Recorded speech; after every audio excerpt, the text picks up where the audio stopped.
सर्वात आधी तर सादर प्रणाम आचार्यजी.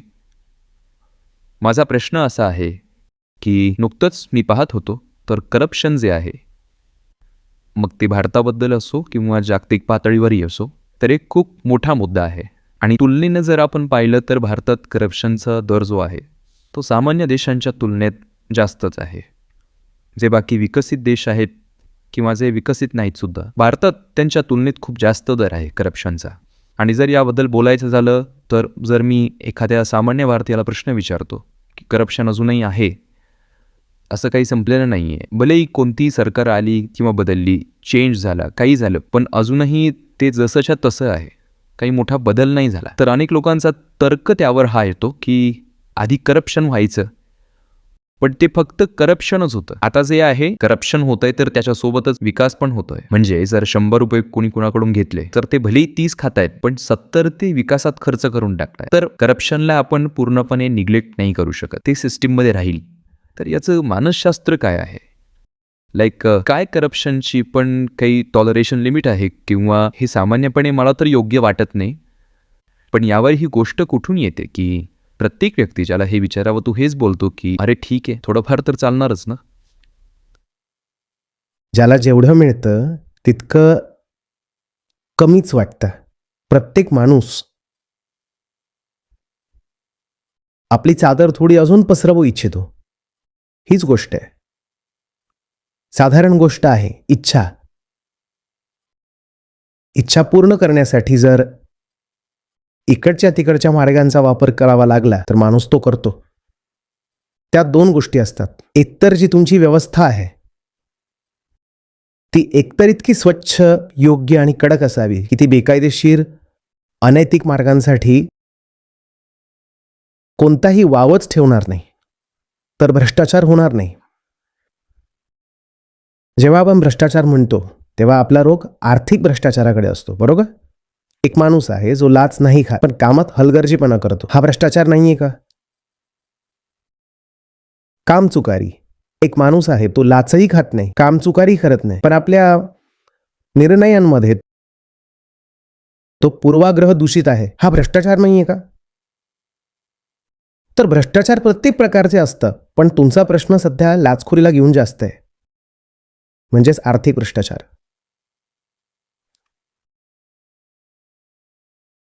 समजा एक HR मॅनेजर आहे, तो भरती करतो आणि भरती करतेवेळी त्याच्या मनात पूर्वाग्रह चालत असतं की अमुक जातीच्या लोकांना घ्यायचं नाहीये, असं तो विचारही करत नाही, पण त्याच्या आत काहीतरी बसलेलं असतं. तो जसं कुणाचं नाव बघतो तसं त्याच्या आत काहीतरी सक्रिय होतं. हा भ्रष्टाचार नाहीये का? भ्रष्टाचार 1000 पद्धतींचे असतात. जिथं अहंकार आहे तिथं भ्रष्टाचार आहे.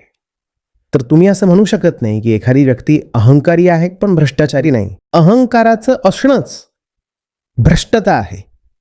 भ्रष्ट म्हणजे तो जो डेव्हिएट झालाय. डेव्हिएशनला म्हणतात भ्रष्टता. जो मार्गावरून हटतो त्याला म्हणतात पथभ्रष्ट. तर अहंकाराचा एकच रस्ता असू शकतो, आत्मा मुक्तीकडे जाणं. पण त्याच्याऐवजी जेव्हा तो आत्मसुरक्षेकडे जातो आणि संसाराकडे धाव घेतो उपभोगासाठी किंवा सुरक्षेसाठी, तर हा भ्रष्टाचार आहे. आणि याचं दुसरं काही कारण नसतं. इच्छा घेऊन तुम्ही जगाकडे जाता, जग इच्छा पूर्ण करू शकत नाही.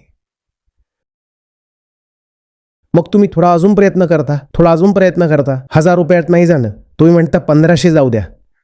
1500 तुमच्या पगारातून येत नसतील तर 500 रुपये तुम्ही मग लाच घेऊन कमवता. जेव्हा दिसून येतं की याच्यापेक्षा जास्त लाच मिळू शकत नाही, तर तुम्ही म्हणता मी काम कमी करीन. जेव्हा या संपूर्ण कामातून मला एकूण 1000 रुपये पगाराचे मिळतात आणि 500 लाचेचे मिळतात, तर मग मी 1500च्या हिशोबानेच काम करून नाही, त्याच्यापेक्षा जास्त काम करणार नाही. तो सुद्धा भ्रष्टाचारच आहे. तर हे तर सगळं जीवनात जगण्याचं काही योग्य कारण नाही आहे. काम फक्त पोट भरण्यासाठी निवडलंय की पैसे येतील आणि घर चालेल, त्याचा परिणाम भ्रष्टाचारच तर होईल. आणि काय होणार? बसलेत आणि पाहतायत की अरे 6 वाजता आपली वेळ संपते. 6 वाजायला अजून 20 मिनिटं आहे. 20 मिनिटं आधीपासूनच त्यांनी आपलं सगळं आवरून ठेवून दिलंय. हा भ्रष्टाचार नाही आहे का? हां, कार्यालयात बसून इकडचे तिकडचे व्हिडिओ पाहत आहात किंवा गप्पा गोष्टी करत आहात, हा भ्रष्टाचार नाही आहे? सगळा भ्रष्टाचारच तर आहे. किंवा काहीच करत नाही आहात, कार्यालयात बसून फक्त विचार करत आहात जगभराच्या गोष्टींचा, हा भ्रष्टाचार नाही आहे? हे तेव्हा होतं जेव्हा तुम्ही स्वतः अहंकार असता. माझ्याकडे याल तर जगाच्या प्रत्येक समस्येचं एकच कारण मिळेल: आत्मज्ञानाची कमतरता. स्वतःचा पत्ता नाही आहे आणि जगाकडे धावत आहेत की कशा प्रकारे भूक मिटून जावी. ती भूक जी जग कधीच मिटवू शकत नाही, ना लाच देऊन ना काही दुसरं देऊन. पण धावायचं तर आहेच. कोणी म्हणतंय की लाच मिळून जावी, कोणी म्हणतंय की इज्जत मिळाली, कोणी म्हणतंय की लाचेसोबत इज्जतही मिळून जावी. लाचखोर असून सुद्धा असं म्हटलं जावं की यांच्यापेक्षा श्रेष्ठ तर कोणीच नाही. तर जग म्हणतं हो, यांच्यापेक्षा मोठा लाचखोर कोणी नाही, अव्वल दर्जाचे. यांना मात नाही दिली जाऊ शकत. हे आपलं कामही लाच घेतल्याशिवाय करत नाही.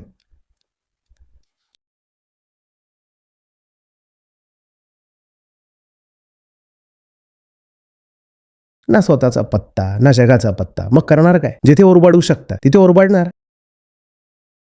बस हीच गोष्ट आहे. यात काही मोठं मानसशास्त्र नाही. हो, आत्मज्ञानाशिवाय लाचखोरी कमी केली जाऊ शकते जर व्यवस्था ठीक केल्या तर. पण ते मग भीतीमुळे होईल. जोपर्यंत भीती राहील तोपर्यंतच लाचखोरी थांबेल. आता एका ठिकाणी असंच झालं होतं.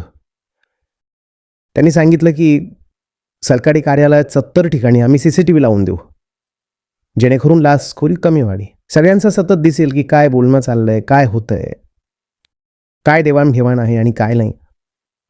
कर्मचाऱ्यांनी त्या CCTV वाल्यालाच लाच देऊन टाकली. त्याने असा निकृष्ट माल लावला, तो दर तिसऱ्या दिवशी खराब व्हायचा आणि कोणकोणते कॅमेरे बंद आहेत याची माहिती आधीच येऊन जायची.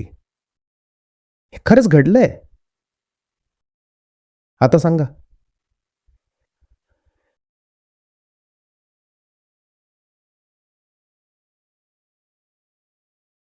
जेव्हा जगण्यासाठी एखादं योग्य कारण असतं, ज्या गोष्टीसाठी हृदय धडधडतं,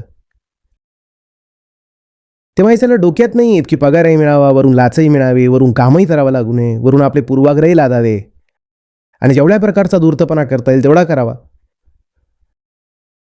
तेव्हा हे मनात येत नाही, कारण तेव्हा ती गोष्ट आपली असते ना. आत्मा म्हणजे जो आपला आहे, आपल्यासाठी काहीच आपलं नाही आहे. आपल्यासाठी प्रत्येक गोष्ट फक्त उपभोगण्यासाठी आहे, आपलं काहीच नाही आहे. जे आपलं असतं त्याला तुम्ही संपवून टाकता का? आपल्यासाठी आपलं काही नाही आहे. आपल्यासाठी सगळं फक्त प्लेटवर सजवलेल्या अन्नासारखं आहे. संपूर्ण पृथ्वी काय आहे? प्लेटवर सजवलेली गोष्ट आहे. खाऊन घ्या तिला. विचार करा, असा पूर्ण पृथ्वीचा गोल ठेवलेला आहे आणि त्यावर सुरीकाटा लावून तुम्ही फक्त त्याला खात आहात. आपलं असं आपल्याकडे काहीच नाही आहे.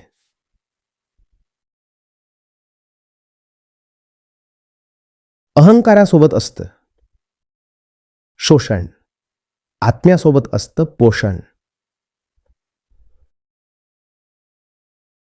सत्य सांभाळ करतं. ते कुणाचाही विकास करू शकतं.